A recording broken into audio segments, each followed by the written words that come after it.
This is your ultimate guide to complete the Ashes of the Damned main quest in Black Ops 7 Zombies nice and easily. Now you can do this within standard mode or a curse match. I thought I would give this guide a bit more time waiting around a week after release so that I could make it as accurate as possible. This guide will work whether you are playing on solo or in a multiplayer game. Like always, if you need help with teammates to play with, drop your Activision IDs in the comment section below, and hopefully you can squad up together. I'll be showing you how to complete the main quest as well as be able to unlock the cursed relics in Ashes of the Damned. Drake has recently adopted a main quest philosophy with many non-linear steps, and this one is no different. The first available steps include collecting various serum items, unlocking the Klaus ally, and then unlocking the map's wonder weapon, the Necrofluid Gauntlet. There is no prerequisites for picking up the serums, so even though I'm going to start by explaining how you get the Klaus ally, you'll be able to pick up the serums at any round and without needing the Klaus ally. So let's begin on how you complete the Ashes of the Damned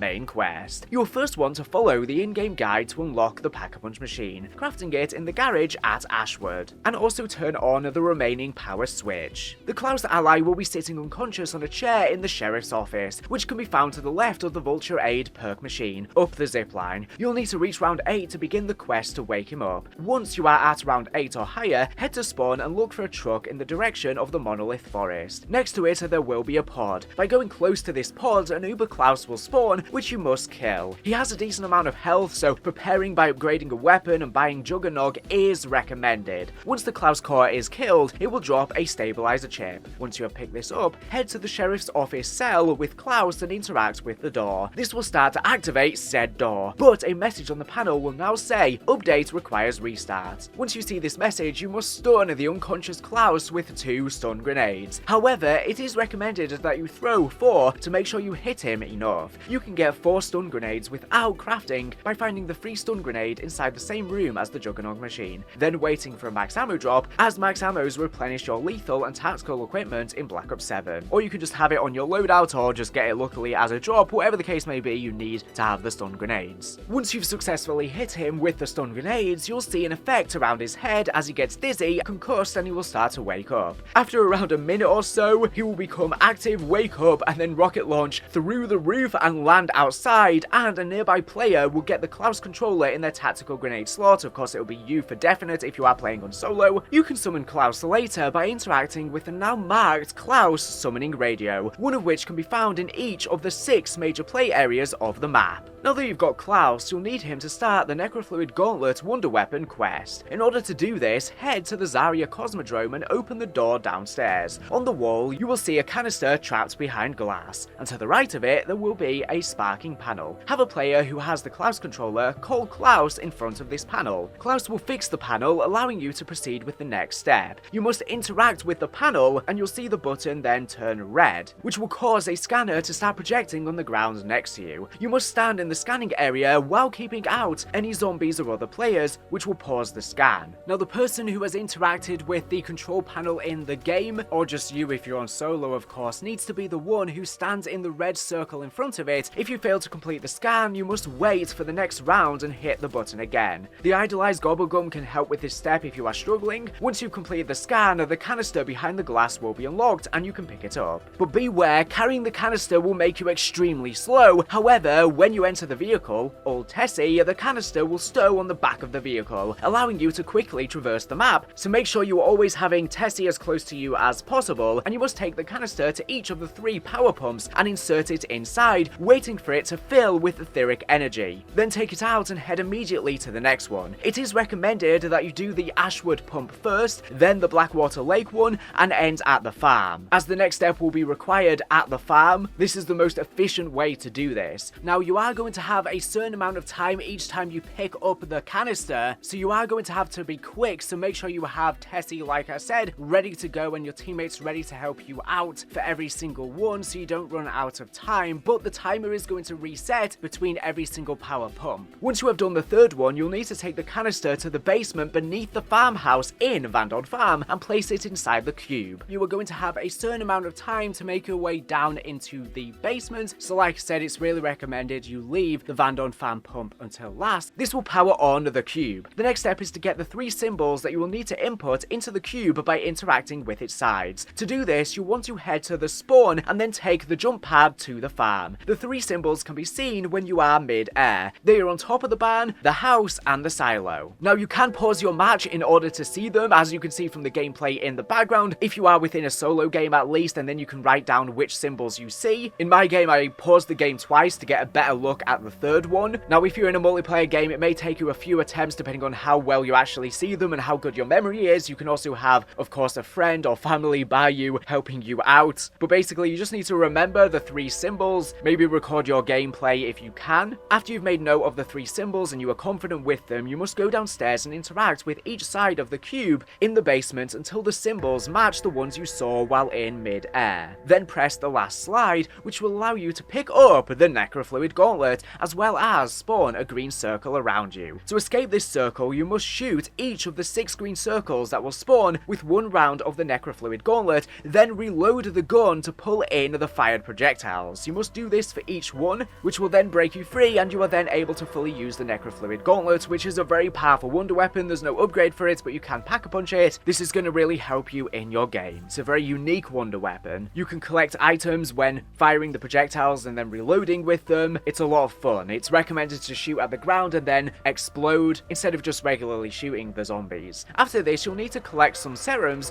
one of which, the powder, must be collected in every game. Then of the other 5 serums, you'll need a random set of 3 of them, which will change every game. You can find out which of the 3 you need once you have the powder. To get the powder, you'll need the Wisp Tea perk, which can be bought from the Zarya Cosmodrome or attained for free by doing the Twin Sisters side quest at the farm, which I'll have a link to a guide in the description if you need help with that. You'll need to head to Ashwood and find a building with a large mirror inside it. This building can be found to the right of the sheriff's office, behind the building where you purchase higher tier armor. You will need to kill zombies until your Wisp Tea activates, after which you will enter the mirror and the mirror will show a cube inside it. This part can be done at any stage of the match as long as you have Wisp Tea. You'll need to bring the Necrofluid Gauntlet and shoot the mirror to shatter it, causing the powder to drop out. Once you have picked up the powder, head to Yuri's lab, which can be found behind a Bible door at the Zarya Cosmodrome. At the back there will be a chemistry set, as well as a bowl containing the powder, and other bowls containing other serum items that you found. By interacting with the powder, a blackboard will now have 3 different words on it, in the form of a pig pen cipher. Using the image that you can see on screen, I would recommend to just take a screenshot of it. If you need to save for later, you'll have to convert the pig pen symbols to letters, which will spell out a word. The image on screen should be of great help to do this. These 3 words will be the 3 serum items that you will need to acquire and interact with at the chemistry set. You must interact with these in the order shown, top to bottom. The first serum item is the jar, plus the Widow's Lantern mushroom fungus. You'll need to head to Blackwater Lake and go inside the cabin. Inside the kitchen area, there will be a jar you can pick up. Take this jar to the farm and interact with this dead cow. This will start the harvest of the fungus. In 3 rounds, you will then be able to pick up the fungus from the cow. The next serum item is the Ravager Eye. You can get this one by using a trap to kill a Ravager. Traps can be found at the farm, Ashwood, or in the diner at exit 115. After this, we have the Horde Husk chunks. To get this item, you will need to upgrade Old Tessie by adding the Abomination Laser Beam. To do this, you will need to open the diner at exit 115.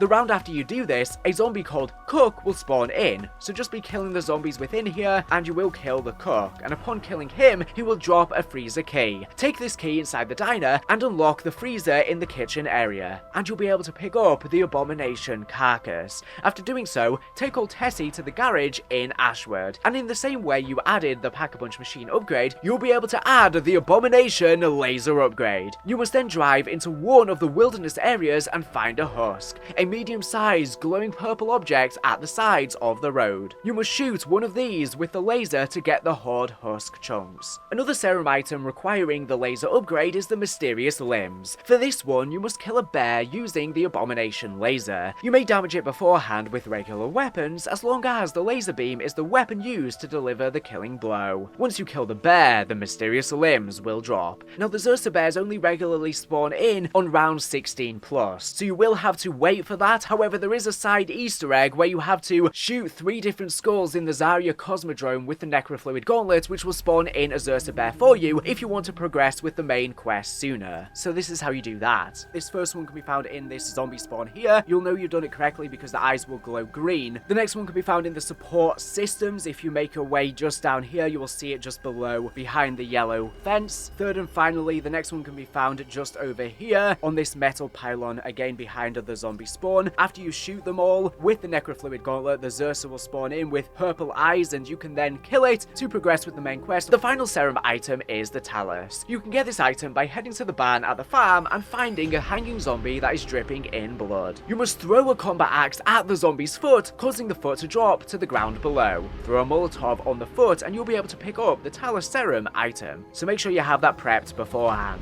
Once you've successfully interacted with the 3 items written on the wall, in the order they are listed from top to bottom, you'll have a mini holdout where the player who interacted with the last item will not be able to heal. You must kill zombies and protect this player until the holdout ends. After this, 3 keys will spawn in the 3 different areas, which you must pick up by shooting the wonder weapon, the Necrofluid Gauntlet, and then reloading it to pull the key in. Once you pick up a key, you must take it to the location of the cube that is seen in the mirror, which will now be visible behind the Juggernog machine in Ashwood. The keys are extremely difficult to see, only giving off a faint glow. Each key location has 3 spawns and can be done in any order, and you can see the locations in the background. The first key, a glowing green one, will spawn somewhere in the ship, which can be found between Ashwood and the farm. The key can spawn in one of the 3 locations shown, and when picked up, it will cause the player's speed to become incredibly slow, making the Tessie truck once again crucial in helping the player retrieve the key and inserting it into the cube in Ashwood. The next key is located in the area of the crashed rocket between Ashwood and the Veytharion Cosmodrome, and once again will be at one of the 3 locations shown in the gameplay in the background. This key's debuff will take away your weapon, meaning you'll have to evade zombies to reach the cube. The last one will spawn in the Order Graveyard, once again in one of 3 locations shown in the gameplay in the background again.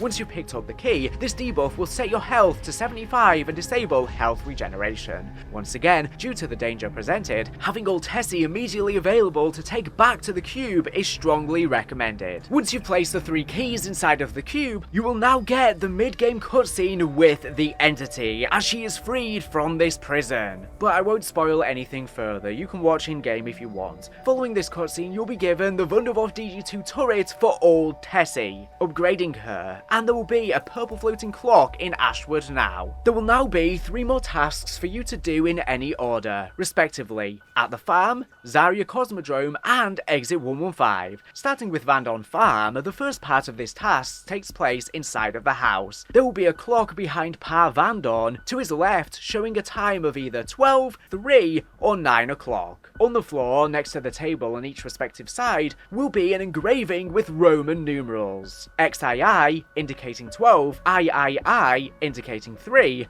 and IX indicating 9. Once you've identified the correct floor engraving to stand on, correlating with the time on the clock, you'll need to head back to Ashwood. Once you are there, shoot any face of the floating clock with the DG2 turret. After you have done this, you'll be able to shoot the clock face on each of its 4 sides with the Necrofluid Gauntlet, and then reload to charge your gauntlet. To explain how the change works, the charge on your gauntlet will be used by shooting the weapon, or it will automatically go away after a couple of minutes. The maximum number of charges you can get in one round is 4. You can get another charge by shooting the clock on a different one of its 4 sides and reloading, with 1 charge being available on one side. However, if the round passes, this will reset the clock's charges and also require it to be shot with the DG2 turret again before you can begin to collect them. Going back to Vandon Farm, with the charge on your gauntlet, stand still on top of the Roman numeral. If done correctly, Pa Vandon's head will start to turn towards you. Wait until his head stops moving, then shoot him with a charged shot of the gauntlet. This will cause his eyes to light up, and you'll now be able to pick up 4 ritual artifacts in the farm. 1 is upstairs in the house, and 1 is in the outhouse by the mystery box spawn. 1 is upstairs in the barn, and the last one is downstairs in the basement, located inside the bathtub. After collecting all 4 artifacts, there will be 4 red glowing symbols on the ground, in the area outside of the house. Interact with all 4 of these to place each artifact, then interact once more more, and you will start the ritual. To complete this, you must protect the artifacts from being attacked by zombies until the ritual completes. You'll be able to use the trap during this to help make things easier. Completing this ritual will conclude the task at the farm, leaving Zarya Cosmodrome and Exit 115 remaining. To begin Zarya Cosmodrome, you'll require 2 charge shots of the Gauntlet. There will be 2 fast-spinning satellites, which you must shoot with a charge shot to slow them down. Once you have done this, head inside the room you can see in the gameplay in the background. You will see 6 terminals rotating through numbers, as well as a terminal once again showing pig pen characters. You must first translate the pig pen symbols into letters in the same way done during the serum step in Yuri's lab. To make things easier, I've shown all of the possible words on screen once again decoded from the pig pen cipher symbols. Again, screenshot this if you need. For reference, weapon, rocket, launch, engine. Once you know which word you have, you'll need to look at the 6 monitors on the wall and shoot the red buttons when that monitor's correct number is shown on the monitor. Once again, on screen now you'll be able to see the correct numbers for each of the words. Once you have done this, the rocket will launch and you'll have finished the second task. The second task will take place at Exit 115. For this one, you will require Melee Macchiato. To begin this task, you'll need active lightning strikes taking place at Exit 115, which naturally happen every few rounds. However, if they are not active, there is a small side quest I will show now in the gameplay in the background to spawn them in every round. Essentially, all you need to do with the DG2 turret upgraded on Old Tessie, there will be 3 powered off lampposts, one of which will be sparking. You need to shoot the sparking one. This will cause the sparks to shoot out of it, and one of the remaining 2 will begin to spark like the first did initially. Simply repeat this until you have shot all 3 lamps in the spots in the gameplay in the background. The one that's going to be sparking at the start is going to be different every time. The order is going to be different from which ones you have to shoot it, but it's not like there's many spawns. So this side Easter egg is also great because if you fail this step, instead of having to progress around, you can then try it again. But once you manage to do this correctly, within a few seconds, lightning will begin to strike the roofs of the diner, auto shop, and fuel station. Once lightning is actively striking, you can use a charged shot of the Gauntlet to shoot a red clock on the roof of the mechanic's shop. This will cause the lightning bolts to freeze for 1 minute. During this time, you must wake up 3 zombies and take them to one of the lightning bolts. The first zombie is found in the diner, next to the cash register. You must push the cash register with Melee Macchiato, which will wake up Reba, the diner's waitress. Have her follow you to the lightning beam on top of the diner's roof. Once you've taken her there successfully, she will stand still, and you can move on to the next zombie. If you run out of time on future attempts, you will not have to wake up or move this zombie again. The next zombie can be found outside of the front of the diner on the right corner. You must crash Old Tessie into the back of the red truck, causing the rear door to fly open. Standing near the zombie will cause him to wake up. This zombie must be taken to the lightning bolt on top of the fuel station roof.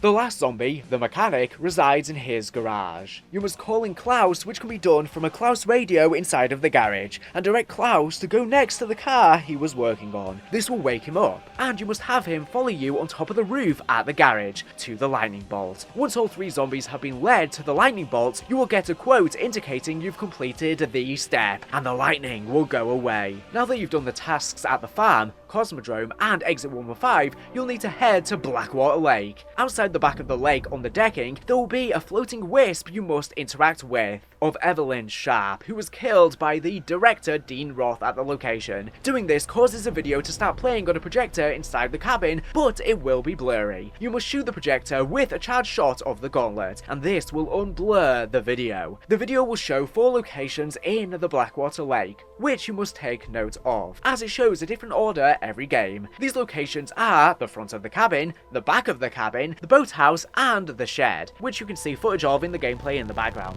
Each location will contain a film reel, which must be shot in the correct order with the wonder weapon, the Necrofluid Gauntlet. Doing this correctly will open a box in the upstairs bedroom of the cabin, but you will not be able to retrieve the item inside. To pick it up, you will need to summon Klaus and order him to stand in front of it. After he picks it up, he will head outside, and you'll be able to vote to start the final encounter player by interacting with Klaus on the decking behind the cabin. Yes, that is right, that is for the final boss fight. So make sure you are prepared at this point. I will give some recommendations for what to bring into the fight in a second, but first of all, regarding the steps themselves. As you go to begin the final encounter, you will want to have old Tessie to be ready at Blackwater Lake. About 30 seconds after starting, Klaus will blow a whistle, and this will cause wisps to spawn around the map, which must be collected by old Tessie. The first 3 will be in the Monolith Forest in the direction towards Janus Towers Plaza. Once you have collected all 3 of those, head through the plaza and towards the Vandon farm to get the other 3. The next 3 will be on the way to Ashwood, taking the right ramp up on top of the boat. Once you arrive at Ashwood, turn right and head back towards Blackwater Lake, where you will collect the final 3 wisps, upon which you will be immediately teleported into the boss fight. So how does the boss fight work? Well, Trek have actually recently nerfed it a ton. It used to be way more difficult, so now is your opportunity to jump in and attempt this fight, because probably Trek have made it way too easy now. It used to be extremely challenging, and don't get me wrong, it's still challenging, so definitely be prepared for this. It is still one of the harder fights that we've had, compared to especially ones in Cold War, but it's much easier than it was before, and I have a suspicion that Trek have overcompensated by making it too easy. Lots of people are complaining right now, so they will probably adjust it again to make it more difficult, but just not as extremely difficult as it was before, so now is really your time to jump in and attempt this. How the boss works is it will have 4 phases, which will add new attacks, such as a laser beam in the 3rd phase, but damaging him will remain the same throughout. The best way to do damage is to ram him with the car by boosting into him, and if you have another player, they can shoot him with the DG2 turret on top, doing large damage to his red critical spots once they are opened by ramming him or shooting away his heads. When he starts charging his laser beam in that 3rd phase, you can cancel his attack by boosting the car into him,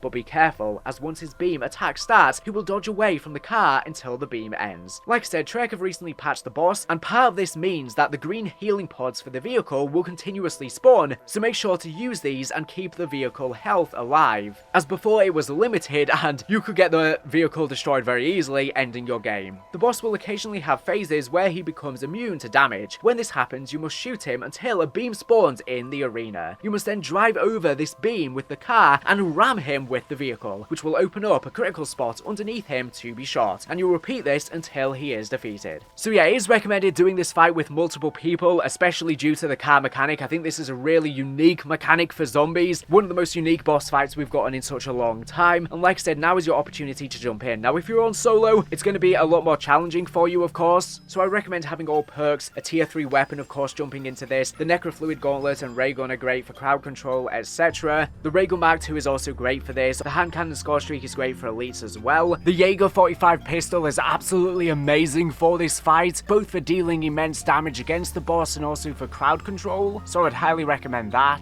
like you can see from the gameplay in the background. You also probably want to have a Perkaholic. Power Keg's great, Shield Up, Aftertaste, Raindrops. In squad games, near-death experience is of course great. I would recommend Ether Shroud for this boss fight, and Cloak to repair Tessie and dodging his lasers, and having the supercharged Speed Cola for fast recharge. I would recommend having Monkey Bombs, Stun Grenades, the Decoy Grenades, or Molotovs. So hopefully this guide can help you complete the Ashes of the Damned main quest ahead of Astra Malarum's release during Season 1. They will of course be releasing the directed mode as well, that will help you out a ton. Now currently, right now, you must continue your game in order to unlock the relics for Curse mode. So if you are successful and complete the boss, which honestly may take you multiple attempts, especially if it is on your first try, even with the nerf, depending on your skill level as a zombies player, make sure when you ask whether you want to continue your game, you press continue, and you then go ahead and interact with the Skull's tablet to activate the relics inside of Curse mode if you want to go ahead and get them. Now Trek are going to be changing it in time for Season 1, where if you complete the main quest, you won't have to continue and interact with the tablet to enable the relics, but this is how it is right now, so you're going to have to do it if you complete it before then, and you'll be able to unlock the relics whether you're playing in standard mode, cursed, or directed mode when it does eventually release, so don't worry about that, all of them will do so. And of course, if you do choose to continue your game, just like all of the Black Ops 6 Zombies maps, you will spawn in with pretty much everything. There'll be crystals, ether tools, legendary weapons, all your perks, etc. You'll get absolutely everything there on the ground. So if you want to continue your game, you are set to do so and continue having fun. This boss fight is hard, so it may take you a few attempts, depending on how good you are as a player. Even though it has been nerfed, it's still a pretty challenging fight and a unique one at that, so it's not just, oh, shoot the freaking critical spots and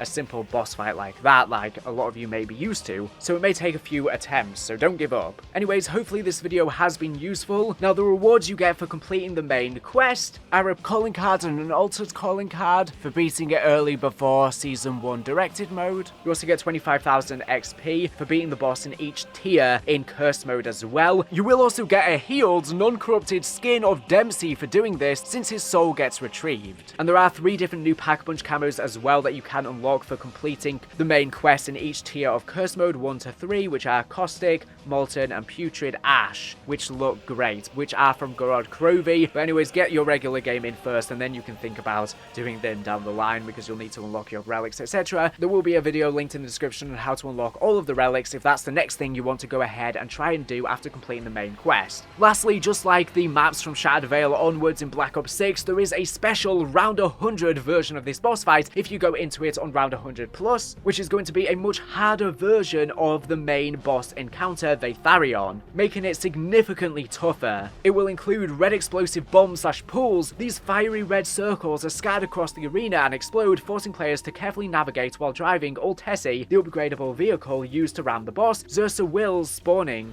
After the first phase, these elite enemies, weak to Napalm Burst ammo mod, begin appearing, overwhelming players alongside regular zombies. The fight retains the core mechanics like ramming Veytharion with Old Tessie to break its invulnerability shields by collecting the area energy, dodging beam / laser attacks and surviving missile barrages / spit zombies. However, expect amplified difficulty with higher boss HP, faster attacks, and more aggressive spawns akin to Black Ops 6's round 100 bosses, e.g. permanent effects or phase skips. Like I said, the recent patch nerfed the regular boss, e.g. the faster barnacle, heals for Tessie, slower missiles, but the round 100 version still remains brutal. So if you do think it's too easy now, this is a great challenge, and of course you have the different cursed tiers 1 to 3 versions of the boss fight as well that you can go ahead and do. Maybe you could even do a tier 3 round 100 version of this if you really want to do so. There's lots of replayability here, absolutely great. Now, Xerxes will begin spawning in this version of the fight after phase 1, and in the regular boss fight, the red bombs will only occasionally be around, whereas they're scattered persistently around the round 100 version, and the HP / damage / speed of the boss itself is massively increased on the round 100 version. However, the barnacle's healing 25% and the missile slower nerfs are still applied in the round 100 version. Anyways, that's everything I wanted to say in this video. Thank you for watching the video. Hopefully this guide has been helpful. I'll see you with plenty more to come. Bye.